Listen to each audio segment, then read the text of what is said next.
আমি গাজীপুর মাদ্রাসা করেছি, আমার মাদ্রাসা গাজীপুর আত্মাশরিফ ইন্টারন্যাশনাল মাদ্রাসা। অসংখ্য ছাত্র গরিব, অসংখ্য ইতিমের দায়িত্ব আমি নিজে নিয়েছি, আলহামদুলিল্লাহ বলে আমি মাদ্রাসা করার পরে আমার অনেকেই বলল যে ওয়াজ মাহফিলের টাকাই বুঝি হয় না, এখন মাদ্রাসা দিয়ে ব্যবসা শুরু করছে। তা আমি তার একজনকে হিসাব দিলাম যে আমার মাদ্রাসায় এখন মনে করেন ছাত্র আছে 50 জন, যদিও নির্ধারিত বেতন 8,000, কেউ 3,000ও দেয়, কেউ 2,000ও দেয়, কেউ 1,000ও দেয়, আবার অনেকেই ফ্রি। তো ঘরে আমার টাকা আসে, এই মাত্র 2 মাস হলো, তো আমার ছাত্ররা আমাকে টাকা দেয়, সব মিলে বেতন আসে 1,40,45,50,000, 1.5 লাখ টাকা। এখন আমার 4 তলা বিল্ডিংয়ের ভাড়াই 1 লাখ টাকা, স্টাফ বেতন প্রায় 1.5 লাখ টাকা, খাবার খরচ 1 লাখ টাকা। এখন হিসাব কত হলো? 3.5 লাখ। কত হলো? একটা এভারেজ হিসাব আপনাদেরকে দিলাম, 3.5 লাখ টাকা।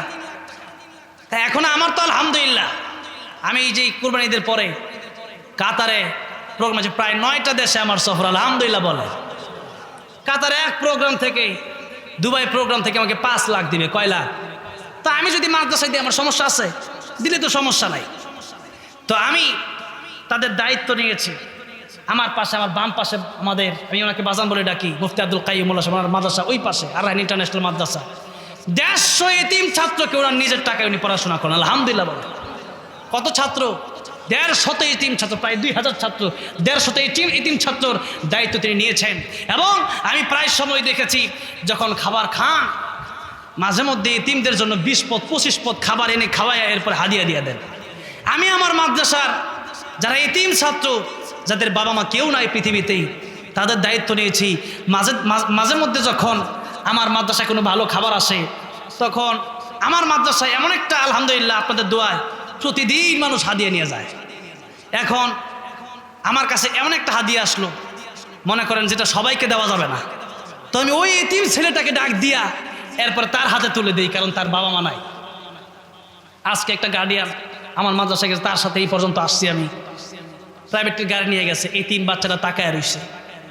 এখন এই যে কষ্টটা, যার বাবা নাই, যার মা নাই, এর যখন আমি একটা কিছু খাওয়াই, একটা গরু, আমার কাছে গরুর গোশত আসলে আমি তারেও খাওয়াই। তো এই যে দায়িত্বটা আমি নিলাম, কেন নিলাম?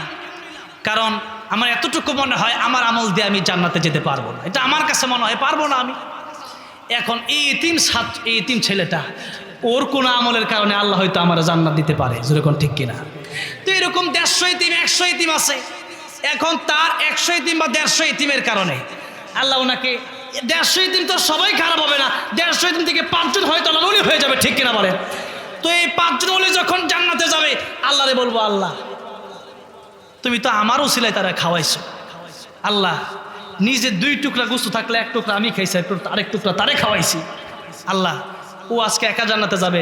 আমি যদি তার জিজ্ঞেস করি তুমি কি একা যাবা না আমার নিয়ে যাবা, ও বলবে, আল্লাহ আমি তো একা যাব না, আমি আমার এই যে আমাকে দেখভাল করেছে, আমাকে আমার গার্ডিয়ান হিসেবে তিনি ছিলেন দুনিয়াতে, আজকে তারে ছাড়া আমি জান্নাতে যাব না। ময়দানে এক একটা উসিলা দেখে দেখে 1 গ্লাস পানি পান করেছে, হাদিস শরীফের ভিতরে আসছে, 1 গ্লাস পানি এক একজনকে পান করানোর মাধ্যমেও আল্লাহ পাক এক একজনকে উসিলা বানায়, 1 গ্লাস পানিকে উসিলা বানায়, কিয়ামতের ময়দানে বান্দাকে জান্নাতুল ফিরদাউসের মালিক বানায় দেয়।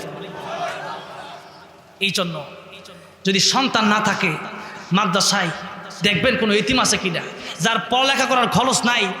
আর মাদ্রাসায় তো এমন একটা অবস্থা হয়েছে, এখন প্রায় গরিব ছেলেদেরকেই তারা মাদ্রাসায় দেয়, ঠিক কিনা? গরিব বেশিরভাগ এখন দিচ্ছে, আলহামদুলিল্লাহ। তো অনেক গরিব যারা, এদেরকে বেশিরভাগ মাদ্রাসা, যারা বেশি ধনী এরা বেশিরভাগ স্কুলে কলেজে পড়ায় দেয়। আমি কি মিথ্যা বললাম? কথাটা শুনতে খুব খারাপ লাগছে, হ্যাঁ? অনেক সময় সত্য কথা তিতা হয়। তো এই জন্যে দায়িত্ব নেন, মুহাব্বত করেন, ভালোবাসেন। যদি ভালোবাসতে পারেন, নবী বলেন কমপক্ষে আলেমকে ভালোবাসো। যদি এরকম ভালোবাসতে পারো, তাহলে তোমাদের জন্য কিয়ামতের ময়দানে বাঁচার সম্ভাবনা আছে। আর যদি কোরআনকে ভালো না, কোরআন শিখলা না এবং কোরআনের ছাত্রও ভালো না, ভালোবাসতে পারলা না, সহযোগিতাও করতে পারলা না, উল্টা হুজুর দেখলেই চুলকানি, আমাদের কিছু লোক আছে না, নাই হুজুর কি করছে, হুজুর কি আপনারটা মাইরে খাইছে, কি করছে? কিছুই করে না, এমনি জ্বলতেছে, ঠিক কিনা? হিংসা অটোমেটিক জ্বলে, এটার নাম কি? হিংসা, কারো বাড়ি দেখলে কারো ঘর দেখলে এটা জ্বলে, হুজুর দেখলেই জ্বলে। তো এই জন্য হুজুর দেখলে যেন না জ্বলে, হুজুরকে ভালোবাসেন। যদি এরকম হয় হুজুরকে দেখলেই জ্বলে, তাহলে লা তাকুন খামিসান, নবী বলেন 5 নম্বরে যাইও না। আপনি মনে করবেন আপনি 5 নম্বরে গেছেন আর ফাতাহালিক, আপনি ধ্বংস হয়ে গেছেন। তওবা করেন, ভালো হয়ে যান। এই জন্য কোরআনের সাথে আমরা যেন আজীবন সম্পর্ক রেখে এরপরে কবরে যেতে পারি, আল্লাহ সেই তৌফিক দান করেন। যদি বলেন আমিন। আল্লাহ বললেন কু আনফুসাকুম ওয়া আহলিকুম নারা। এখানে আমি 2টা কথা বলতে চেয়েছিলাম। একটা হলো ও আনফুসাকুম, তোমার নিজেকে বাঁচাও, আর একটা হলো ওয়া আহলিকুম, তোমার সন্তান সন্ততি স্ত্রী। আপনি নামাজ পড়েন, সন্তান নামাজ পড়ে না, কিয়ামতের কঠিন ময়দানে সন্তান বলবে আল্লাহ আমার বাপের আগে জাহান্নামে দেন, এরপরে আমি যাব।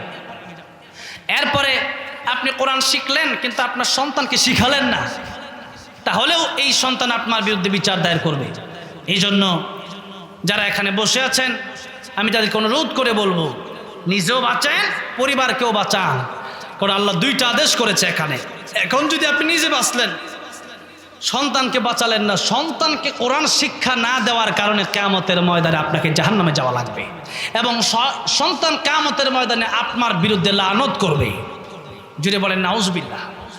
এই জন্য যেই সন্তানের কারণে ঘুম হারাম করে দিলেন, মাথার গায়ে পায়ে ফেললেন, যেই টাকা এত কষ্ট করে ইনকাম করলেন সেই টাকা সন্তানকে দিয়ে দিলেন, এখন সেই সন্তান যদি বলে আল্লাহ আমার বাপের আগে জাহান্নামে দেন, মায়ের আগে দেন, এরপর আমি জাহান্নামে যাব, বলেন সেই দিন কি ভালো লাগবে না কষ্ট লাগবে? কষ্ট লাগবে। এই জন্য সেই দিন যেন একসাথে সবাই জান্নাতে যেতে পারি। রাজি আছি না নাই? কারা কারা রাজি আছে? আত্মরি নারায়ে তাকবীর, নারায়ে তাকবীর, আল কোরআনের আলো, নারায়ে তাকবীর। হাত নামান, আল্লাহ হাতগুলো কবুল আর মঞ্জুর করেন, বলেন আমিন। আল্লাহ এই মাদ্রাসাতুল ফুরকান আল আরাবিয়াকে কবুল আর মঞ্জুর করেন, জুড়ে বলেন আমিন। আল্লাহ সুবহানাহু ওয়া তাআলা আজকের এই মাহফিল আয়োজন করতে গিয়ে যারা কষ্ট করলেন, যারা মুজাহাদা করলেন, এই পর্যন্ত যারা আসলেন বসলেন, আল্লাহ যেন আজকের এই মাহফিলকে উসিলা করে দুনিয়াতে শান্তি, পরকালে চির মুক্তির ব্যবস্থা করে দেন। এবং সর্বশেষ কথা হচ্ছে, যে এলাকায় এত সুন্দর একটা মাদ্রাসা, এত বড় একজন আলেমে দ্বীন আপনাদের কাছে আছে, আপনারা কদর করার চেষ্টা করেন, এবং দোয়া এবং দাওয়া দুটাই দেওয়ার চেষ্টা করবেন, দোয়া এবং সহযোগিতা দুটাই করার চেষ্টা করবেন। আল্লাহ রাব্বুল আলামিন এই মাদ্রাসার সাথে সম্পৃক্ত হওয়া এবং পরকালে যেন আজকে যারা বসলাম একসাথে জান্নাতে যাওয়ার তৌফিক দান করেন, জুড়ে বলেন আমিন।